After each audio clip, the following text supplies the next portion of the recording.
Shalom, selamat malam Bapak Ibu Saudara yang dikasihi Tuhan Yesus Kristus. Selamat kita berjumpa kembali dalam renungan pada malam hari ini. Doa dan harapan saya saudara semua ada dalam keadaan yang baik, sehat, penuh sukacita, dan selalu berlimpah berkat Tuhan. Sebelum kita mendengarkan renungan firman Tuhan, mari kita berdoa.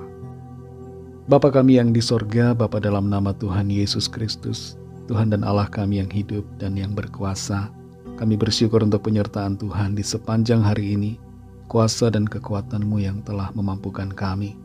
Saat ini kami mau mendengar kebenaran firman-Mu, urapilah kami agar kami mengerti dan mentaati setiap kehendak-Mu. Dalam nama Tuhan Yesus kami berdoa. Haleluya, amin. Saudara yang dikasihi Tuhan, ayat firman Tuhan saat ini terdapat dalam kitab Keluaran pasal 12 ayat yang ke-13. Tertulis demikian. Dan darah itu menjadi tanda bagimu pada rumah-rumah di mana kamu tinggal. Apabila aku melihat darah itu, maka aku akan lewat daripada kamu. Jadi tidak akan ada tulah kemusnahan di tengah-tengah kamu apabila aku menghukum tanah Mesir. Saudara yang dikasihi Tuhan, Karl Landsteiner, seorang dokter, ilmuwan dan ahli biologi, pada tahun 1901 menemukan adanya golongan dalam darah. Dia berhasil mengelompokkan kelompok darah ke dalam golongan A, B, AB, dan O. Penemuannya ini diawali dengan pertanyaannya tentang fenomena mengapa ada orang-orang yang ketika ditransfusi darah, justru darahnya menolak darah yang baru. Dan ternyata penyebabnya adalah karena adanya golongan-golongan darah ini. Karl Landsteiner dianugerahi hadiah Nobel Fisiologi atau Nobel Kedokteran pada tahun 1930 atas kontribusinya ini.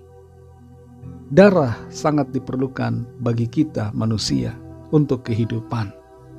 Tanpa darah, manusia akan kehilangan nyawa. Berbicara tentang darah, di dalam Alkitab ada hal luar biasa yang tertulis tentang darah, yaitu darah yang menyelamatkan, darah yang menguduskan, dan darah yang memberikan kita kehidupan yang kekal. Itulah darah Kristus. Dalam Keluaran 12 ayat 13 ini tertulis, dan darah itu menjadi tanda bagimu pada rumah-rumah di mana kamu tinggal. Apabila aku melihat darah itu, maka aku akan lewat daripada kamu. Jadi tidak akan ada tulah kemusnahan di tengah-tengah kamu apabila aku menghukum tanah Mesir. Dalam peristiwa tulah yang terakhir, tulah yang ke-10 yang terjadi di Mesir, Tuhan memberikan satu perintah agar Musa dan seluruh bangsa Israel menyembelih domba Paskah, dan darah anak domba itu harus dibubuhkan pada kedua tiang pintu dan ambang atas dari pintu-pintu rumah di mana orang akan memakan domba Paskah itu.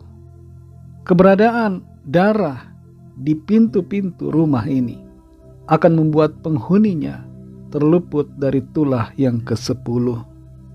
Darah domba Paskah yang tertulis di dalam ayat-ayat ini merupakan gambaran tentang darah Kristus, darah domba Paskah yang sebenarnya, darah yang kudus, darah seorang manusia yang tidak berdosa, darah dari seorang pribadi yang adalah Allah sendiri, darahnya yang suci, yang sanggup untuk menolong kita keluar dari penghukuman dan dilepaskan dari kebinasaan. Di dalam Matius 26 ayat 28, di situ Tuhan Yesus berkata, sebab inilah darahku, darah perjanjian yang ditumpahkan bagi banyak orang untuk pengampunan dosa. Darah Kristus mengampuni segala dosa kita. Darah Kristus meluputkan kita dari penghukuman. Darah Kristus membuat kita mengalami kasih karunia, anugerah, penebusan, dan pengampunan dari Allah. Dalam Roma 8 ayat yang pertama, di situ tertulis, demikianlah sekarang tidak ada penghukuman bagi mereka yang ada di dalam Kristus Yesus. Saudara yang dikasihi Tuhan, saudara dan saya yang sudah percaya kepada Kristus Yesus mendapatkan pengampunan, mengalami kasih karunia dan anugerah dari Allah, sehingga kita diluputkan dari penghukuman dan dibebaskan, sehingga kita mengalami kehidupan yang kekal. Tidak ada penghukuman buat saudara dan saya yang ada di dalam Tuhan Yesus Kristus. Karena itu bersukacitalah dan bersyukurlah oleh karena anugerah Tuhan, anugerah Allah di dalam Kristus yang telah menyerahkan nyawanya bagi saudara dan saya. Kuasa darah Tuhan Yesus menyelamatkan kita, mengampuni kita, dan memberikan kita kepastian akan hidup yang kekal. Kalau ada di antara saudara yang saat ini mendengar renungan hari ini, belum percaya kepada Tuhan Yesus, mari buka hati saudara, percayalah kepadanya, agar saudara mengalami anugerah, pengampunan, dan keselamatan serta hidup yang kekal. Ikutilah doa saya. Tuhan Yesus, aku percaya Engkau adalah Tuhan dan Juru Selamat. Engkau adalah Allah yang telah datang sebagai manusia, mati disalibkan, bangkit pada hari yang ketiga, naik ke sorga, dan akan datang kembali di akhir zaman. Aku percaya dan menerima Engkau Tuhan Yesus sebagai Tuhan dan Juru Selamatku. Terimalah aku sebagai anak-Mu. Terima kasih Tuhan Yesus. Amin. Bagi saudara yang baru saja percaya kepada Tuhan Yesus Kristus, teruslah belajar firman Tuhan, bacalah Alkitab dan berilah diri saudara dibaptis, serta layanilah Tuhan dan setialah kepadanya sampai akhir. Bagi saudara semua pendengar renungan ini, mari kita berdoa. Terima kasih Tuhan Yesus, kami bersyukur Bapa untuk berkat-Mu, anugerah-Mu, kasih karunia-Mu. Oleh karena pengorbanan-Mu dan oleh karena darah-Mu, kami diselamatkan, kami diampuni, kami dijadikan ciptaan baru, kami diberikan kehidupan yang kekal. Terima kasih Tuhan, karena Engkau membebaskan kami dari hukuman dan kebinasaan. Kami bersyukur untuk kasih karunia-Mu, dan kami mau tinggal selalu di dalam kasih-Mu Tuhan. Terima kasih untuk firman-Mu. Berkati kami Tuhan di sepanjang malam ini dalam istirahat kami. Lingkupi dengan kuasa-Mu, naungi dengan kasih-Mu. Kami berdoa bagi yang sedang dalam keadaan sakit, yang sakit di bagian perut, jamah ya Tuhan. Yang sakit di bagian mata, jamah dan sembuhkan dengan kuasa-Mu. Sempurnakan tubuh kami dan pulihkan kami. Berikan kami kesehatan untuk kami pakai memuliakan Tuhan. Kami berdoa bagi yang sedang dalam pergumulan, yang sedang mengalami masalah. Berikan selalu kekuatan, sukacita, dan jalan keluar. Kami serahkan semua ke dalam tangan kasih-Mu. Kami percaya kami alami pertolongan dan mujizat Tuhan dalam hidup kami.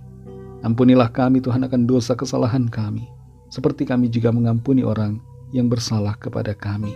Dan pimpin kami menjadi sempurna seperti kehendak-Mu. Dalam nama Tuhan Yesus Kristus, kami sudah berdoa dan mengucap syukur. Haleluya. Terimalah berkat Tuhan. Tuhan memberkati engkau dan melindungi engkau. Tuhan menyinari engkau dengan wajah-Nya dan memberikan kasih karunia. Tuhan menghadapkan wajah-Nya kepadamu dan memberikan damai sejahtera. Berkat dan anugerah dari Allah Bapa, kasih karunia dalam Tuhan Yesus Kristus, dan persekutuan dengan Roh Kudus menyertai kita semua sekarang ini dan sampai Maranatha Tuhan Yesus datang kembali, dan bahkan sampai selama-lamanya. Dalam berkat nama Tuhan Yesus Kristus, haleluya, amin. Puji Tuhan, saudara yang dikasihi Tuhan, saya percaya firman Tuhan menjadi berkat dan kekuatan buat saudara semua, dan Roh Kudus akan menolong saudara untuk lebih lagi memahami kebenaran firman Tuhan dan hidup dalam kemenangan. Tuhan Yesus memberkati saudara semua. Selamat beristirahat dalam kasih Tuhan, dan sampai jumpa dalam renungan yang berikutnya. Haleluya.